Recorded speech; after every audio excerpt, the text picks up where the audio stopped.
Assalamualaikum, hai. So, hari ini kita sambung lagi pembelajaran kita untuk topik uh, setting out. Setting out ataupun pemancangan tanda. Apa dia setting out ataupun pemancangan tanda ni? Okey. Sebelum ni masa kita belajar tentang survey ukur tanah. Okey. Ukur tanah kita buat kerja pengukuran di padang dan hasil akhirnya adalah plan, betul? Survey ataupun ukur tanah, kita buat kerja di padang, ambil data, cerapan, bearing jarak, dan hasilnya adalah plan ataupun peta.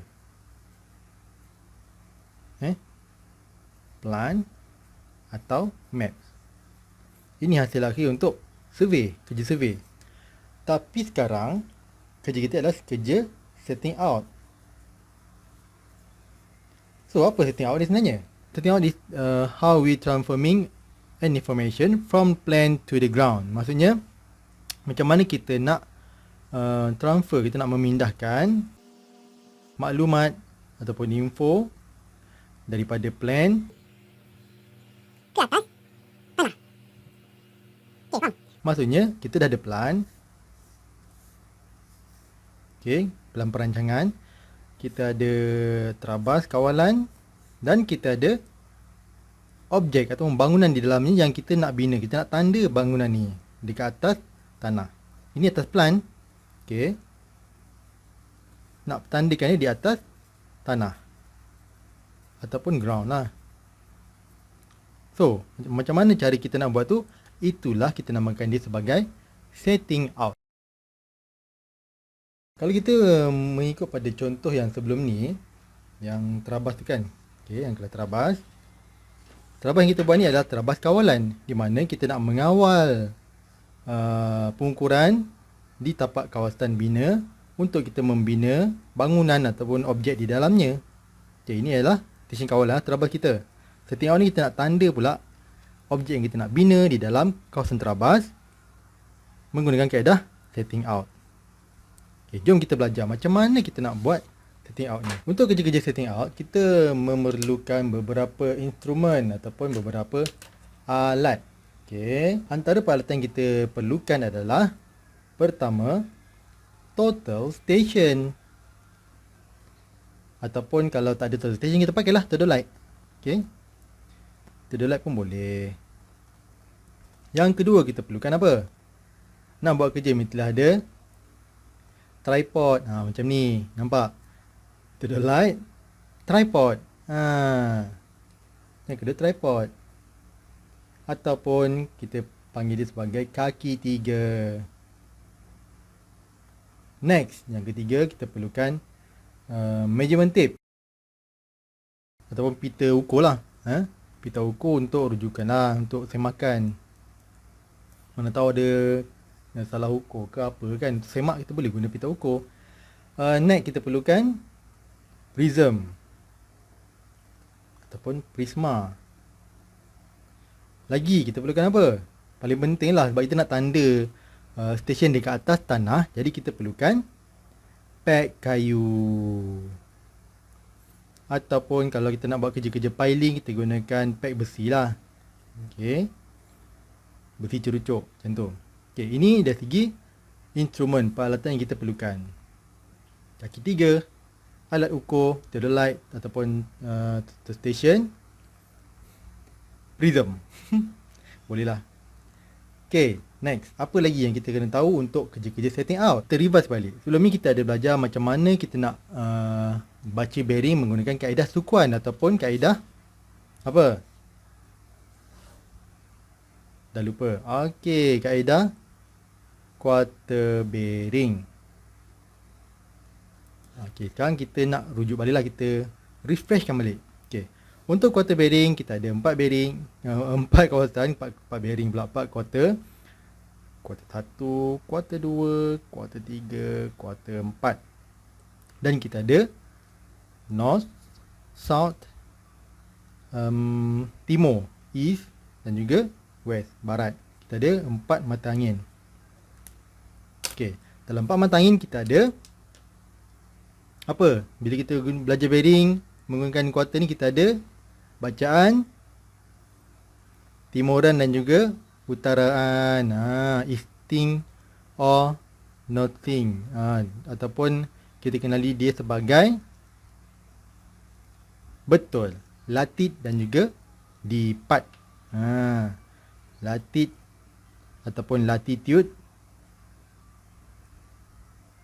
dan juga depart atau departure.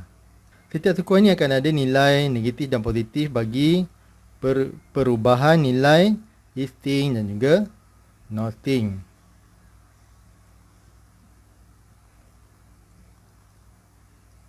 Okey, kita reverse balik. Pada sukan pertama, kita akan ada nilai positif untuk easting dan juga positif untuk northing. Untuk kuarter yang kedua, bawah sini kosong-kosong. Kuarter kedua, kita akan ada positif untuk timuran dan juga negatif untuk utaraan, north. Okey, ini pula kalau berada di sukan yang ketiga, kedua-duanya adalah negatif. Next, untuk kuarter keempat, easting negatif, northing dia positif. Ingat lagi tak? Macam mana nak dapat nilai-nilai ni? Ikut persamaan yang kita dah belajar sebelum ni. Atau lupa kita boleh ulang balik. Tak ada masalah. Kita pergi pada pengiraan ataupun calculation untuk kerja-kerja setting out kita. Pengiraan dia based kepada nilai latitude dan juga depart. Setting out.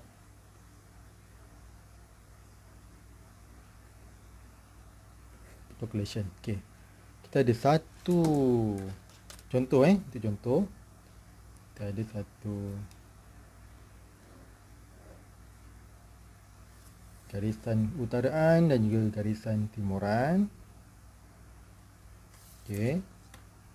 Next kita ada stesen A dan juga stesen B. Senang bagi contoh kan. Okey. Stesen A dan stesen B. So sekarang, bila kita nak buat garisan di atas tanah, apa yang kita perlukan? Kita perlukan nilai bearing dan juga nilai jarak ataupun distance. Untuk dapatkan kedua-dua ni daripada dua bacaan, kita mestilah start kerja atau mula kerja daripada stesen yang kita ketahui nilai koordinatnya. Macam gitu. Baru kita boleh jumpa nilai koordinat untuk satu lagi stesen kita. Okey. Daripada stesen yang saya lukis ni, semua orang tahulah kan. Easting, easting dan ada nilai bacaan latitude dan juga depart. Dekat mana latitude? Ingat lagi? Okey. Latitude tu adalah bacaan dekat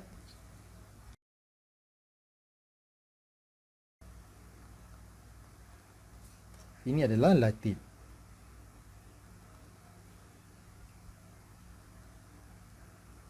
Kemudian depart dekat mana? Dekat utara ni, garisan utaraan. Ini adalah depart, perubahan utara ataupun depart. So, daripada bacaan nilai latitude depart, kita boleh dapatkan jarak untuk stesen A ke B. Okey, dapat dia punya jarak. Dan juga kita akan dapat dia punya bearing. Ini dah bearing dia. Untuk jarak ataupun distance, persamaannya adalah, contoh kita bagi adalah dari A kepada B kan. A, B samaan dengan punca kuasa perubahan easting, perubahan latitude kuasa 2 tambah perubahan depart kuasa 2. Dapatlah jarak. Okey. Untuk bearing pula, kita gunakan quadrant bearing.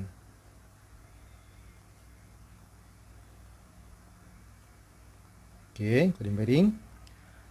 Quadrant bearing bagi titik A ke B adalah persamaan dia tan itu 1 dengan perubahan latitude bagi dengan perubahan depart. Ni dapat bearingnya. Kat sini saya nak revise balik. Macam mana kita nak pastikan bacaan bearing kita betul mengikut bearing sukuannya lah. Okey. Bila pada sukuan pertama, nilai bacaan bearing kita adalah mengikut apa nilai kuadran bearing yang kita dapat. Kalau pada kuadran yang kedua, bacaan ni mestilah 180 darjah tolak dengan nilai kuadran bearing yang kita kira. Jika berada pada kuadran yang ketiga, stesen ataupun point tu berada pada kuadran yang ketiga, bacaan bearing ni adalah 180 darjah tambah dengan nilai kuadran bearing yang kita kira. Untuk kuadran yang keempat, 360 darjah kita tolak dengan nilai kuadran bearing yang kita dapat tadi. Inilah yang kita dapat ni. Ingat lagi tak ni? Pastikan ingat So, mari kita lihat. Saya bagi satu contoh pengiraan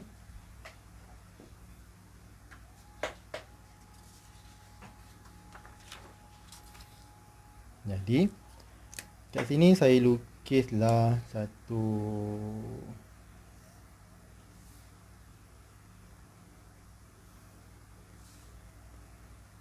contoh soalan saya bagi. Contoh soalan penyelesaian macam mana kita nak mengira setting out bearing jarak untuk bina satu bangunan dalam kawasan kerja kita. Okey, ini contoh grid Grid senang kamu nak nampak. Sebab kita baru nak belajar kan. Okay, ada grid baru kita nampak macam mana kita nak lukis, nak buat kerja. Okey. Okey, ini grid acah-acah lah. Janji ada grid, tune sikit.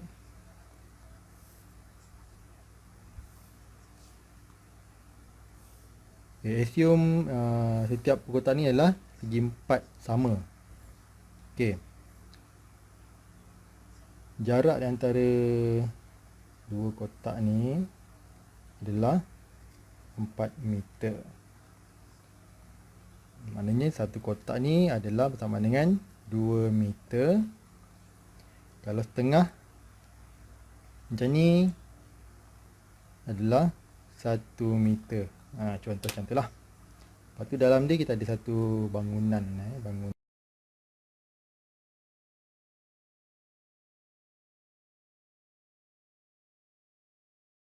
Dalam ni adalah bangunan yang kita nak bina. Sekarang ni lukisan ni ada di dalam pelan kita lah. Contoh ada dekat dalam pelan kita. So, first kita namakan stesen ataupun titik yang kita nak tanda di atas tanah ni sebagai stesen A, B, C, D. Ini yang kita nak kira lah. Nilai dia, nilai bearing dan jarak. Kita bagi contoh kedudukan alat kita. Kedudukan alat, alat ni kaki 3 dan juga teodolit kita ni berada pada satu titik di atas tanah. Dekat dengan kawasan kita nak bina bangunan ni kan. Contoh sini ada satu stesen kawalan kita lah. Stesen kawalan ni kita dirikan alat total stesen kita dan kita nak baca berapa bearing yang kita perlu tanda. Perlu apa bearing dan juga jarak yang kita perlukan untuk menanda ke semua stesen-stesen ni. Contoh, kita duduk dekat stesen 1. Okay, kita nak cari bearing daripada stesen 1 ke point A. Point A. Okay, first, bacaan dari stesen 1 ke point A. Kita nak cari point A. First, kita cari dia punya jarak dan juga bearing. Pertama kita kena tahulah berapa nilai kedudukan stesen A daripada alat kita. Sekarang kita gunakan grid lah. Ni contoh untuk kita semua nampak dan kita faham. Okay, contoh. Nilai perubahan latitude dan nilai perubahan lipat. Okay. Northing, easting. Berapa nilai easting dia? Easting maknanya pergerakan timuran. Northing, utaraan. Easting dia adalah berapa? Ke sana. Negatif 1. Okay, northing dia berapa? 1, 2, 4, 6. 6. 2, 4, 6. Sampai ke sini. Okay. Sekarang kita kira distance. Distance jaraknya adalah sama dengan, ingat lagi tak? Perubahan E kuasa 2 tambah perubahan N kuasa 2 sama dengan punca kuasa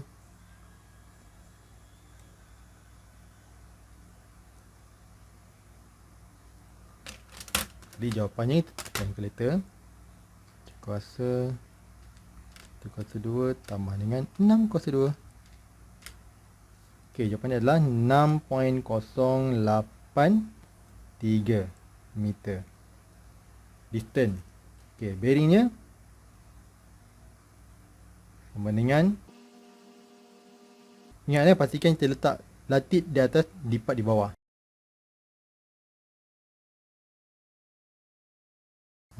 Tu bearingnya.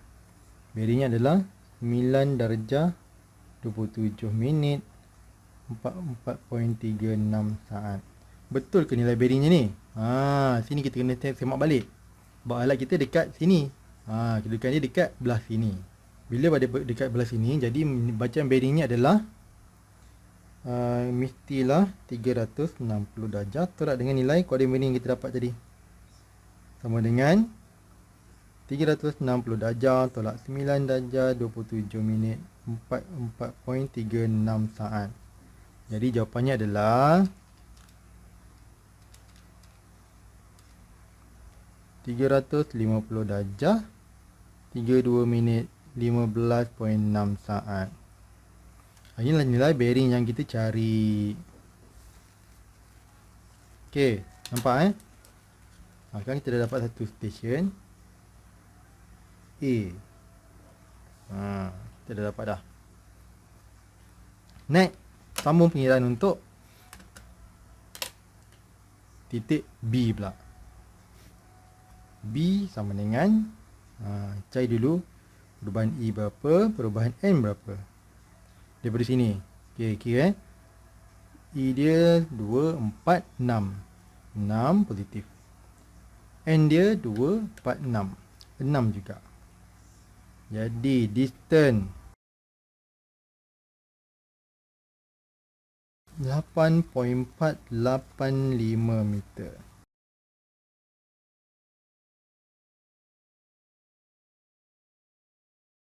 Untuk B, kita ambil terus ke atau kita ada pengiraan lain? Tak ada. Terus ambil nilai ni sebab B berada pada kuadran yang pertama. Bagus. Ingat balik. Ni kuadran kita. Ya. Gitu. Macam gitu. Yang lagi. Pastikan ingat C pula. C sama dengan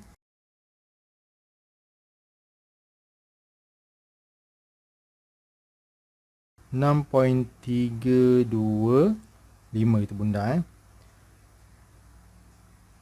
distance. Okey, sekarang cari dia punya bearing.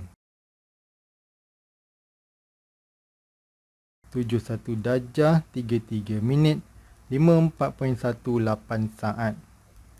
Okey. Yang ketiga pula D. D jadi terus. D latit dia sama dengan berapa? Negatif 1. Lipatnya adalah 2. So 2.236 meter. Okey. Kuadran bearing bagi D sama dengan, untuk pengiraan ni negatif positif kita abaikan. Okey. Abaikan dulu. Okey, tengok balik. D berada pada kuadran yang keempat. Jadi jadi apa? Jadi kenalah 360 tolak dengan jawapan tadi. Jawapannya adalah 333 darjah 26 minit 5.82 saat. So, sekarang kita dah dapat semua kedudukan stesen-stesen yang kita nak tanda ni. Dah dapat dah. Okey. Okey, jap. Sini ada salah. Sini kuadran yang keempat. Kuadran 1, kuadran 2, kuadran 3. Takut orang keliru. Okey. Tak boleh Jadi sekarang setiap nilai yang kita dapat ni kita masukkan dekat dalam jadual. Okey. Dalam jadual dulu. Okey, kita buat kotak jap.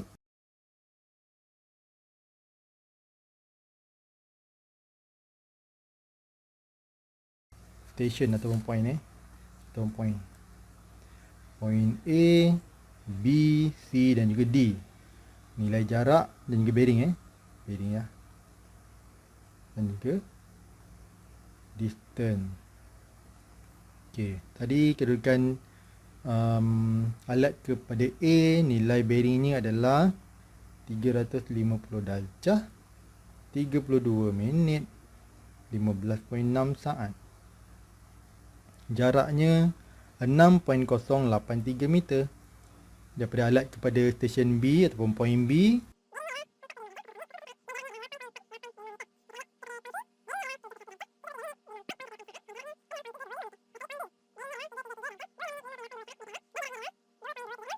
So, inilah data yang kita bawa ke Padang untuk kita tandakan stesen ataupun point ni di atas Padang. Tadi kita ambil daripada pelan kita. Ini daripada pelan kita. Ni pelan. Dan kita nak tandakan bacaan yang kita dapat tadi ke atas Padang. So, bila sampai dekat Padang, okay, kita duduk balik dekat stesen kawalan kita ataupun stesen terabas kita lah. Kalau ikut tadi, kat sini sini. Okay, contoh kita pasang alat dekat stesen. Okay, kita dirikan stesen. Kat stesen 1 adalah kita punya kawalan kan. Stesen 1 kan. Okay, kita diri alat. Kita letaklah kita punya total station. Dirikan dekat sini. Okay, penyilang kanan penyilang kanan dan penyilang kiri berbeza Sekarang kita buka pada penyilang kiri lah. First cerapan mestilah penyilang kiri. Saya ulang balik. First mula cerapan mestilah cerapan dari penyilang kiri. Okey. Kita letaklah apa nama? Prism dekat stesen A. Okey, ni stesen A yang kita nak tanda tadi. Okay, bila kita nak tanda tu, kita suruh kita punya pembantu untuk pegang prism. Okey. Sekarang daripada alat ni kita dah baca back bearing. Back bearing kita daripada stesen terabas back lah ataupun front for bearing. Itu yang paling cantik kita baca daripada back bearing lah. Stesen 4 kita. Back bearing dah baca bearing, setting nilai, kita buka alat kita. Okay, contoh alat utara belah atas ni utara. Okey. Sekarang kita cakap, okey, buka bearing ke point A. Bacaan jarak 6 meter. Bearingnya daripada alat adalah 350. Okey. Yang pegang prism ni akan bawa prism ke arah stesen yang alat ni baca. Alat ni buka bearing duduk dekat stesen A. Okey, bila sampai kat stesen A, surveyor akan cakap, okey, ke depan ataupun ke belakang mengikut nilai jarak yang kita tahu, 6.083. Dia akan bukalah. Okey, kita pembantu saya buka jarak 6.083 meter. Dia try buka, alat pun baca. Alat baca sampailah dia kena adjust sampai dah dapat nilai 6.083 meter. Okey, ke depan ataupun ke belakang lah. Dah dapat nilai, okey, stop dan tanda stesen tu. Tanda macam mana? Kita pasang lah, letaklah piket. Kayu tu. Piket kita letak tanda dekat sini. Faham? Ambil tak kayu, jadikan dia piket. Okey, tanam kat sini. Tanam. Jadikan dia point A yang kita nak tanda di atas tanah, bagi mewakili bangunan yang kita lukis dekat atas pelan tadi. Begitulah seterusnya. Untuk tanda stesen B, baca, ikut jarak dia, ikut bearing dia, buka bearing 45. Buka bearing 45 darjah dan baca jarak. Titik baca jarak. Pembantu akan buka jarak sampailah jumpa jarak 8.485 meter, tanda stesen, tanam. Tanam piket. Siap. Buat lagi untuk stesen C. Dan last kali stesen D. Siaplah bangunan kita nak buat tu. Ini bangunan kita nak buat. Inilah kerja pemancangan tanda. Memancangkan tanda di atas tanah berdasarkan nilai yang kita kira tadi. Faham? Alright. Ini adalah kaedah yang pertama. Kita buat kerja di padang. Okay. Kebiasaannya, para surveyor ni atau para juruko ni, dia buat macam mana tau? Kerja yang dia buat, okay, dia akan buka AutoCAD. Buka AutoCAD, contoh ni ada bangunan yang dia nak tanda kan. Okay. Dia buka AutoCAD. Contoh AutoCAD software. Buka AutoCAD. Dia diri pada tanda stesen dekat atas. Stesen terabas dia tadi. Terabas kawalan Okay. Yang dia nak tanda ialah stesen dekat dalam ni, dekat dalam terabas. Stesen kawalan dia ni. Okay, nak dapatkan nilai bearing jarak, dia buka je dekat dalam AutoCAD. Buat command line.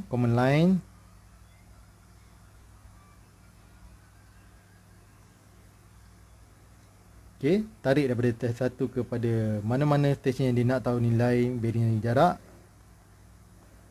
Okay, dah cerap, bukan cerap, dah tarik ni garisan ke stesen yang dia nak, dapatkan nilai bearing dan jarak.